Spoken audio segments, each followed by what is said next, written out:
Hello everyone! Nagluto si Tita Wena ng napakasarap na ginisang munggo. Ayan! At kung paano nga ba lutuin yan? Halina kayo, samahan nyo ako at sabay-sabay nating lutuin yan. Ang sarap guys! Ginisang munggo na may chicken skin crunchy, loop, and tinapa. Ang sarap! Look at that! Sabaw pa lang. Talaga namang,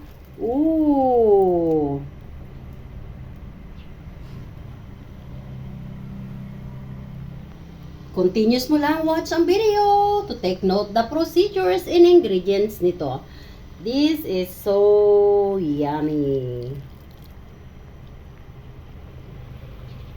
Magluluto ako ng ginisang munggo. At syempre, piniprito ko na nga ang aking tinapa. Ang kalahati niyan, ilalagay ko ng buo. At ang kalahati naman ay ilalagay ko ng flex. Ayan. So, gusto ko talaga yung piniprito para walang langsa. O, diba? Para sarap lang yung ating matitikman. Sarap niyan. Tinapa sa ginisang munggo. At yung ating munggo nga, ayan, pinipressure ko na para malambot na pag ginisa natin. Hindi na tayo magsasayang ng gaas. Dahil mahal na rin ang gaas ngayon. So, ayan, samahan niyo ako na magluto, ha? Hello everyone! Samahan niyo ako. Tayo ay magluluto ng ginisang munggo. Ayan, pinalambot na nga yan ni Tita Wena sa pressure cooker para easy na igisa. At syempre, sa ating pagigisa ng munggo, gagamit tayo ng tinapa. At yung iba nga ay buo lang. Ayan. At yung iba naman ay pinlex ko. Ayan, tinapa flex. At syempre, meron tayong chicken skin na crunchy. Ayan, di ba? At ito ang ating pangsasahog, loop. Pinrito rin natin yung loop para mas malasa. At syempre pa, hindi mawawala ang kamatis. Malunggay. Ayan. Sili na green. Dahil wala tayong ampalaya, lalagyan ko yan ng mustasa at saka pichay para maraming gulay. Sa pagigisa naman natin, hindi mawawala ang young ginger, minced garlic, at onions. O, di ba? Kumplitos ricados. Halina at tayo ay maggisa na. Yummy. Ayan, ang sarap nito, guys. Look at that.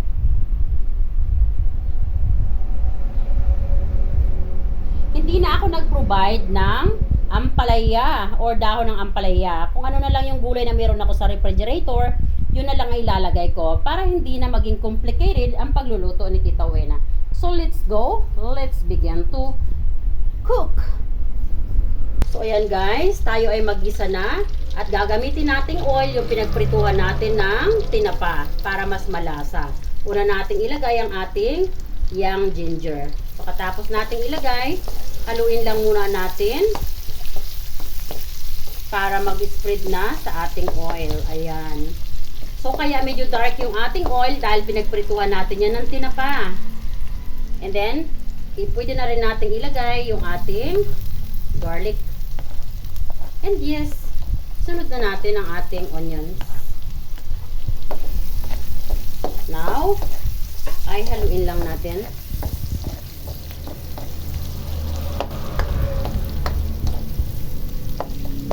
Hayaan lang muna natin yan para lumabas ang aroma. Pag kasi halo ng halo, mas nagtatagal na ma-fry ang mga ingredients. So, stay mo lang yan ng ganyan. And maya-maya ng konti, haluin mo ulit. Ayan. So, ayan guys, pwede na nating haluin. This time, ay pwede na natin ilagay yung ating kamatis. Medyo generous ang kamatis ko. Samantalahin, habang mura pa ang kamatis, mag-contribute tayo ng maraming lycopene sa ating heart. Dahil darating ang time na magmamahal na naman ang kamatis. So, titipirin na naman natin ating sarili na mag-consume ng kamatis. So, habang season, samantalahin natin. Dahil yung benepisyo ng kamatis ay napakalaki rin para i-contribute natin sa ating heart. Yes, ang lycopene. Ayan, ang bango guys. This time ay pwede na nating ilagay yung tinapaplex.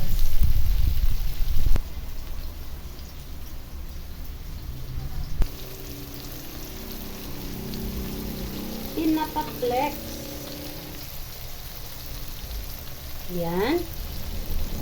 Isasama ko nga yung mga ulo kasi malaki ang maiko-contribute ng mga ulo na yan na lasa. Then, haluin lang natin.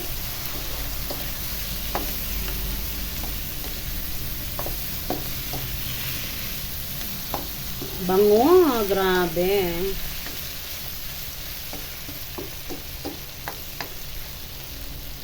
Then, pagkatapos niyan, ay pwede na natin ilagay ang ating munggo.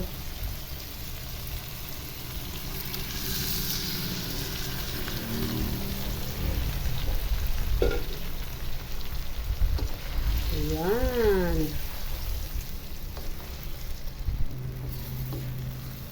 Bango-bango naman. Ayan.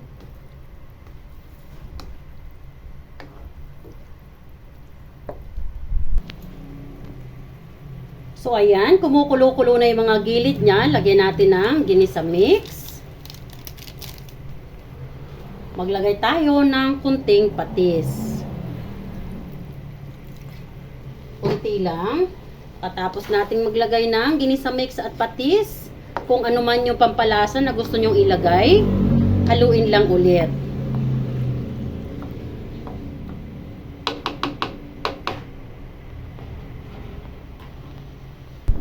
This time, maglalagay tayo ng konting sugar to balance the taste. Haluin lang. And, maglalagay na tayo ngayon ng sabaw.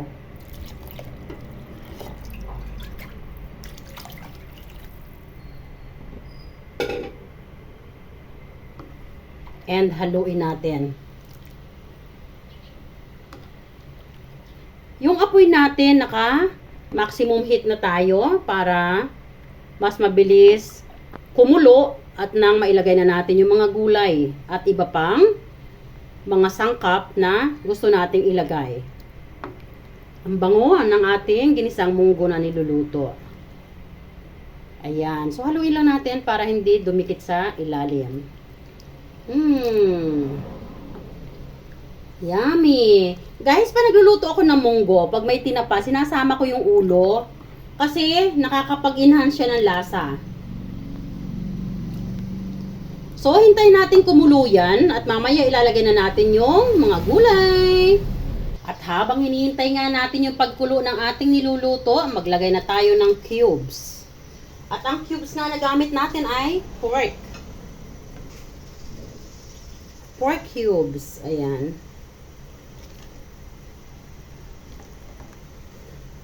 So, dahil ang munggo natin ay malambot na at ang ginamit naman nating water sa pangsabaw ay mineral water, so huwag na nating hintayin na kumulong-kumulo. Dahil mainit na yan, pwede na nating ilagay yung ating gulay.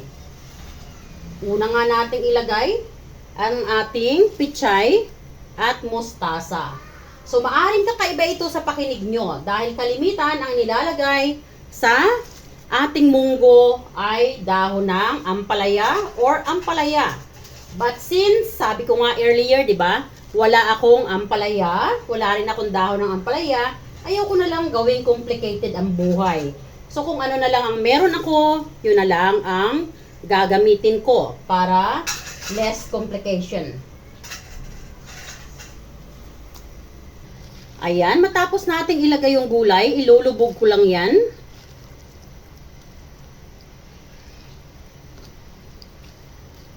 Pero guys, pag ang gamit nyo na water, galing sa tap water, no? Make sure na pakuluin nyo yung sabaw. Itong water na ginamit ko, mineral po ito. Ito po ay yung iniinom namin. So, kaya hindi na niya kailangan kumulo.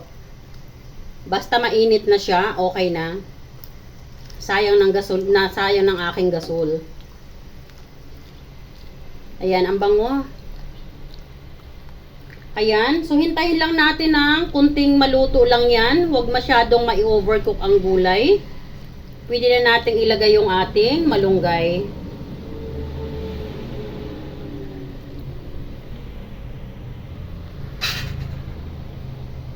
Now ay ilalagay na natin yung ating malunggay. Ayan.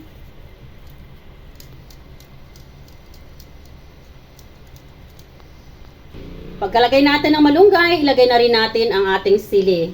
Dito na lang sa gilid. At mag-scoop-scoop nga lang tayo dyan ng soup ng ating niluluto at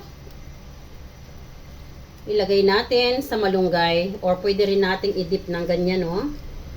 Ayan.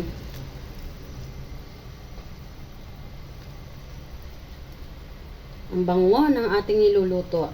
Promise. At sa pagkakataon nga po, ito ay hindi natin kailangang i-overcook ang ating malunggay. So, pwede na nating ilagay yung ating chicken skin or pwede rin kayong gumamit ng chicharon at saka yung ating tinapa na buo. Ayan.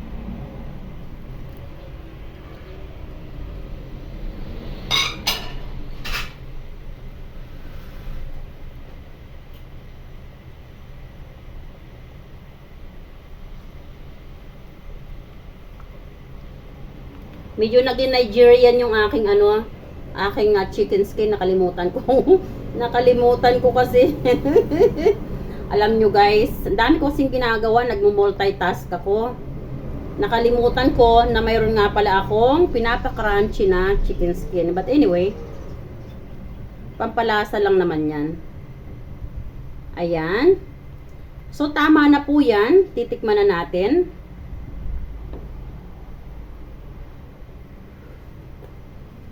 Grabe yung sarap guys, promise. So ayan.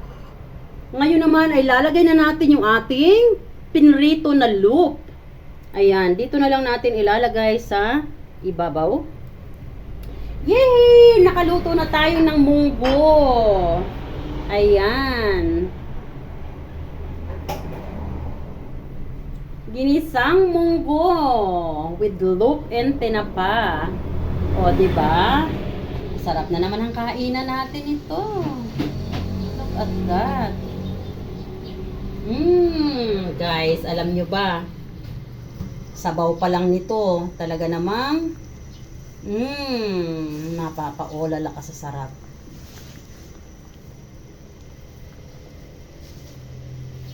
Look at that.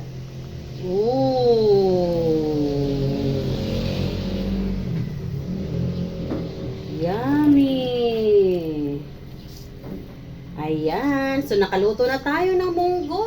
Thanks everyone for watching. Tita Wena always saying, don't forget to keep loving one another. I love you all guys. God bless.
Thanks everyone for watching. Don't forget to subscribe. God bless.